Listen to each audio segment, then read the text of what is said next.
I also have the trusty Rob Stoddard. How are you, Rob? So I am excited doing about well, today. Karen. Oh, yeah, today's going to be a fun time. Yes, for sure. So today we are actually live streaming, so anything could happen, and it's live, so that's always a good time. But we are actually with Nikosi today, and we are dropping the Dirty Dozen list to all of our listeners out there on Facebook and YouTube. So be sure to like the podcast, invite your friends to jump into this live stream. We're so excited about this, right, Rob? Oh, yeah, this is a session you really don't want to miss. There's some great content and a lot you can do with it. So, yeah, we're excited to talk today. All right. With that, do you want to introduce today's guest and then we'll I dive right do, into I the do. Our list? guest today is Lena Nealon. She's from Nikosi, and she's going to talk with us about, as you mentioned, Karen, our Dirty Dozen list, which is just as it sounds. So, Lena, welcome first to the show. Glad to So have you great to today. be here. Thanks for having me. Well, great. Well, tell us a little bit about your role there at Nikosi, and then we'll jump into the Dirty Dozen list. Yeah, so I think I have the best job at Nikosi. I'm a vice president and I lead our corporate advocacy department. And what we do is basically hold mainstream corporations accountable for facilitating, enabling, and profiting from all forms of sexual abuse and exploitation. And that can be anything from hosting pornography to child sex abuse material, sex trafficking, sexual harassment and objectification, image-based sexual abuse. So we press on them to prioritize people over profit. And we do that through direct advocacy. We work with others who influence the corporations, policymakers, the press, shareholders. And then we have large-scale public campaigns to galvanize people like you and me and those who are listening to press on these companies to do much better than they currently are. I think Excellent, that's so excellent. important. And with that, I know that you guys put a ton of hours and research into this list. So it is not something to be taken lightly. And I think for our listeners that are tuning into this list really has a lot of way. It's really useful in a lot of ways for all of us. But before we get into the ways that we can leverage this list to put pressure on these companies to make improvements, let's get into some of the names that you guys came up with for 2024.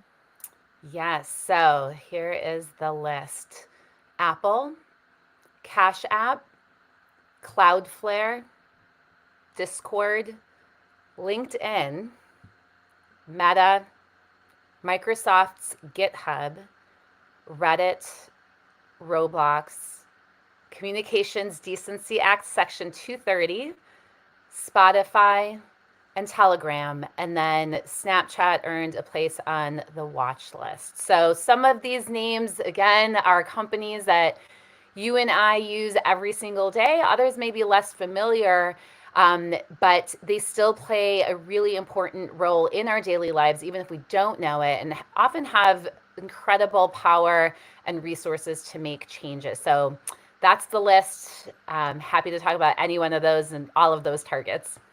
Yeah, can we start maybe with if our listeners want to find out more, and we can't go through all the detail of all the 12 of those here, but they're going to want to read a little bit more and understand just what's going on with these. So where do people go and learn more about these 12? Thank you for asking that because, again, the main point is for people to take action. So go to dirtydozenlist.com. You will see all of the targets listed, and then you can click on each of the targets to learn more. And so we have a specific webpage dedicated to each target where we give a quick overview of why they are on the list and the harms that they're facilitating. We actually post the letters that we send to the corporations because we want to give them fair warning, but we also share with them the evidence that we have collected, as well as the recommendations that we're asking, the changes that we want them to make. And then at the top are the quick actions people can take. We make it so easy. We're all familiar now with, where you just put in your name and with a click, you can send a letter to executives directly or to policymakers as well. There are some of the targets where we're actually going directly to policymakers demanding change or to the Department of Justice, for example. So, and then together on those web pages, along with what I just cited, we also have additional resources, and recommended reading. And we do post the evidence. We heavily blur it and we don't put the most egregious things that we find. But as you said, many, many months goes into this list, and we pose as children online. We meet with survivors, we talk to law enforcement. So we are experiencing it firsthand. And I can tell you, I've been fighting exploitation for 15 years, and even for me, it's hard to handle the things that I'm seeing. And when you think about the fact that children are being exposed to this and unsuspecting adults are being exposed to this type of horrific, abusive content, it really does, keep me going in this fight. Absolutely. Yeah. I mean, as they say, you're bringing the receipts on this page. So that's the thing I like about this is that, you're not just calling out these corporations, but you're showing us the evidence of what you've uncovered, and then you're asking them directly to make changes. I'd like to dive into a couple of the names on this list because I was not shocked, but I mean, these are names that we're all familiar with.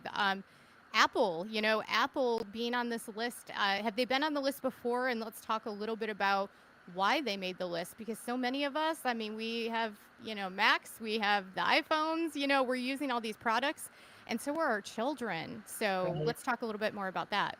Yeah, I mean, I do want to know, like, we have Apple, Meta, and Microsoft on here, right? Like, these companies have more power and resources than many nations. And, Apple in particular, 87% of US teens have an iPhone. So the App Store was on the list last year, but this year we wanted to elevate all of Apple for a few reasons. One is that they developed technology to scan for child sex abuse material on the iCloud. I won't get into the technology of it, but there are ways to identify child sex abuse material, known CSAM, without invading people's privacy. And Apple decided to end this project, and really, much to the outrage of the whole child protection movement, and of course survivors whose CSAM is on iCloud. So this was something that we really wanted to elevate. Also, we had to push so hard. Apple developed a tool, which is awesome, to blur sexually explicit content in iMessage. And they released this tool, but it was not on by default for anybody. So we said, turn it on. Just turn it on by default. It's like common sense. So finally they turned it out for 12 and under. We're like, why aren't you turning it on for teens? In a time where we know that sexual extortion and child, sex abuse material sharing and sexting and grooming is at an all-time high. And again, almost 90% of US teens have an iPhone, and Apple refuses to turn this simple common sense tool on by default. And we also, lastly, with Apple, found deep fake pornography apps on the App Store, including some that were rated 4+. So what does that mean? Whoa. If someone has screen time set limits on a certain age, that Newtify app could have been accessible. Wow. So why are we doing Apple's job for them? Our first win for Dirty Dozen List is that Apple actually did remove all of the deep fake pornography apps that we highlighted for them. But again, why does it take a tiny nonprofit for them to point that out? So Apple must do a lot better, and we really hope people will push on them to do so. I'd like to also touch on this CDA 230. That's interesting. So that's the Communication Decency Act, Section 230. Talk to us a little bit about that and why that made the list this year. Yeah, so that's definitely the one that raises eyebrows. It's not a corporation, but it is a 1996 law, Communications Decency Act, and Section 230 in particular is used, and the misinterpretation of it has been used to basically give big tech blanket immunity for any and all types of sexual abuses and exploitation. Whenever corporations are brought to court, including by our own law center, representing victims of sex trafficking, 13-year-old victims, they point to Section 230 saying, nope, we're not liable for any of the abuses. And the intention of the law was to not stymie, so it was at the beginning of the internet, right? 1996, right? Like 10 years before like Meta even came on the scene, probably even more, right? Like YouTube wasn't around. So it was to not stymie corporations and not hold them liable for what others post on those platforms. But that was not the true intention. The intention was not to allow them to host child sex abuse material or sex trafficking. So until we amend Section 230, these big tech companies are going to continue getting away with all of their abuses. And because it's the law, not many people know about it, we wanted to elevate it on Dirty Dozen list so that when there's more pressure on Congress, we want to get more pressure on Congress to amend it, and so that our supporters and others would recognize how important changing this law is to stop these harms that we're witnessing across the internet. Yeah, that's such important stuff. That's good. Lena, I'm sure I have a question, and I'm sure a lot of our listeners today too. One that does kind of surprise me on the list is LinkedIn. You think Yeah. of that just as a business platform above board. Tell us a little bit about what's going on there. Yeah. So, with LinkedIn, I also want to mention that the Dirty Dozen list is not a top 12 list, right? We're not saying that these are the worst of the worst or where it's like the most abuse is happening. The point of it really is to elevate platforms. Again, some of them are obvious. We all know Meta is a bad actor. But, and no corporations should be profiting from sexual abuse and exploitation, but certainly not ones like LinkedIn or Spotify, where people really would never even imagine that these things are happening. And so we wanted to call out LinkedIn for a few reasons. One is that they are giving a platform to ALO, which is formerly known as MindGeek, which is the parent company to Pornhub. So you can find job postings for Pornhub and OnlyFans, which we also know is largely used for prostitution, pornography, and is known for several abuses. Seeking Arrangement, also a prostitution site. So LinkedIn is allowing them to post for jobs and act like a corporation like any other, and they are not. They are built for exploitation, and we can't normalize these entities because people then do think that they're just, you know, again, just like any other corporation. The other thing is we've been finding a lot of posts and things that aren't being moderated off of LinkedIn sharing about deepfake pornography. Your listeners might have seen in the news, there's been, thankfully, a lot of attention on this, but tragically, just this growing form of image-based sexual abuse that disproportionately affects women, deep fake pornography. It's rapidly increasing now with AI and the availability of it. And LinkedIn, we're actually finding posts on LinkedIn about how to use these tools, how to nudify, how to create deepfake pornography. One of our staff people actually got a bot that was, promoting another deepfake website.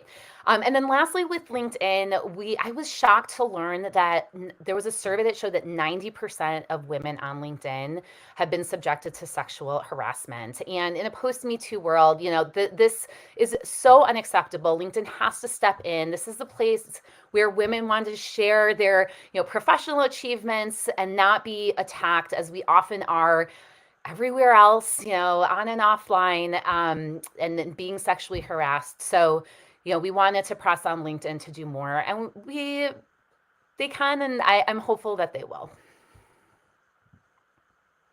Yeah, I think that's really important. And you're right. I mean, LinkedIn is a place where those things are happening, and I guess it doesn't get talked about enough. So thank you for bringing awareness to that. I think some of these on here, like Snapchat being a watch list, I mean, that's not surprising. Reddit, of course.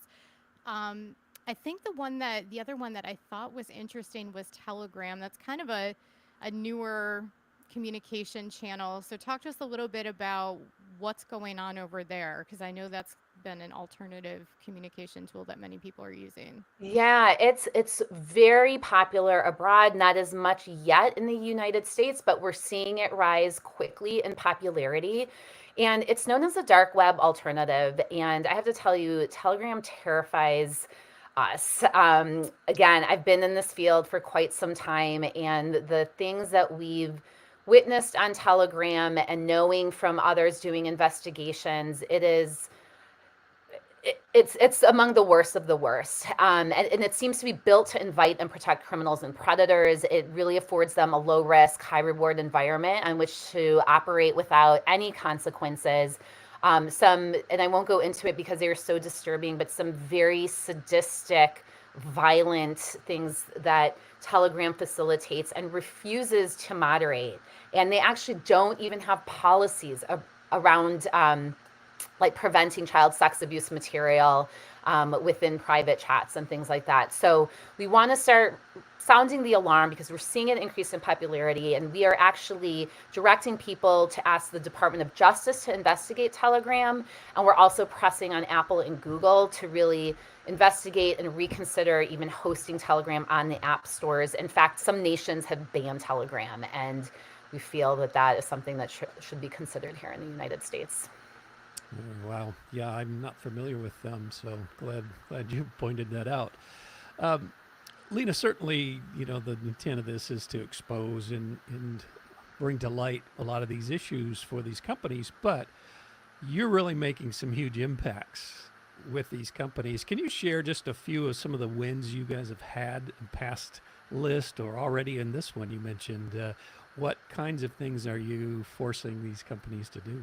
Yes, thank you so much for asking that. We always want to point out the victories because it can be daunting, or I was even skeptical that we can change these massive companies and that any campaign would actually move them. But since its inception in 2013, we've had about 150 pretty major victories with corporations. The most recent that I'm really excited about is that we've been working with Google for years. They've been on the Dirty Dozen list. We work with them directly, and we've been, again, asking them for basic common sense safety measures to protect people from accessing pornography. And finally, this year, and they actually publicly credited Nikosi, they turned on Safe Search by default for everybody. So they had turned it on by default for 18 and under a few years back, and we said, no one wants to be exposed to this. So turn on Safe Search for everybody. So now, it's 5.3 billion searches a day. Of course, not all of those are going to have pornography in them, but sexually explicit content is now blurred by default. Some other really major ones, TikTok was on their Dirty Dozen list back in 2020 when it was just kind of rising in popularity. And we, again, work with them directly and have had them on the Dirty Dozen list for many years, but they made direct messaging they just banned it for 13, 14, and 15-year-olds. And that's one of the primary methods that predators groom on TikTok. Now, TikTok has a lot of issues that they need to address. It is certainly not a safe platform, but we have seen from evidence and research that grooming in the way that it's happening on other platforms is much less. Adults interacting with children has been reduced. So that's just another example. And then one of our first biggest wins with the Dirty Dozen list was back in 2013. I think it was the first Dirty Dozen list was pressing on Hilton to remove on-demand pornography. And Hilton was so taken aback at the thousands and thousands of letters and emails that they were receiving. And they called Nikosi and they said, please tell your supporters to stop calling us. We're going to make changes. So they eliminated on-demand pornography. And very soon after that, Marriott and IHG hotels and the rest of the hotel chains also stopped on-demand pornography in rooms. So we've seen this trend too, that industry standards change, and especially when you have big players like Google, Apple, Hilton make changes, it puts that positive pressure on their peers to do the same. Those are some huge wins, and congratulations to Nikosi and then all of the activists out there that got involved, because without that pressure, that wouldn't have happened. And so, as we think about that, this list is to inspire corporations to take steps, but also at a grassroots level for us to add some pressure to these organizations and use our voice to let them know that we want to see these changes and that we want them to do it now. So, what steps can the average listener out there take to engage and to support the work that you're doing, and to also let these corporations know that we're not okay with this anymore and we want to see changes? Yeah. The power of the customer, the user, the consumer, the investor, like it really, really has an impact. I have to, every single company I work with acknowledges this. And we've actually had corporations multiple times. Are we going to be on the Dirty Dozen list? We don't want to be on the Dirty Dozen list. What do we have to do? We even heard that one company called members of Congress when they weren't on the Dirty Dozen list last year. And I was like, well, it doesn't mean that you shouldn't be making changes, but they really do care. So The average person, you and I, take action. Again, it to do all 12 actions for all 12 targets, it will take you less than 2 minutes. But they really do. The companies consider, we've heard this with policymakers, one email equals 1,000 people. So they need to hear from you. They do listen and they do care. Again, they've said this to us. And then please share it with your networks. Post it on your social media. Even if it's one target, it really helps. And not only does it help galvanize people to put pressure on corporations, but it also helps people be aware. Roblox was one where we got so much input afterwards that parents had no idea because it's mostly used by kids. It's a very reasonable assumption that it's going to be safe, but it's not. And predators take advantage of that. So really take action. We welcome people to sign up for the National Center on Sexual Exploitation's newsletter, which you can sign up for on our website. We're constantly sharing those wins. We're sharing information, and we're sharing very easy but impactful ways that anybody can get involved. That is wonderful. You heard it here, guys. Need to go check out Nikosi's site.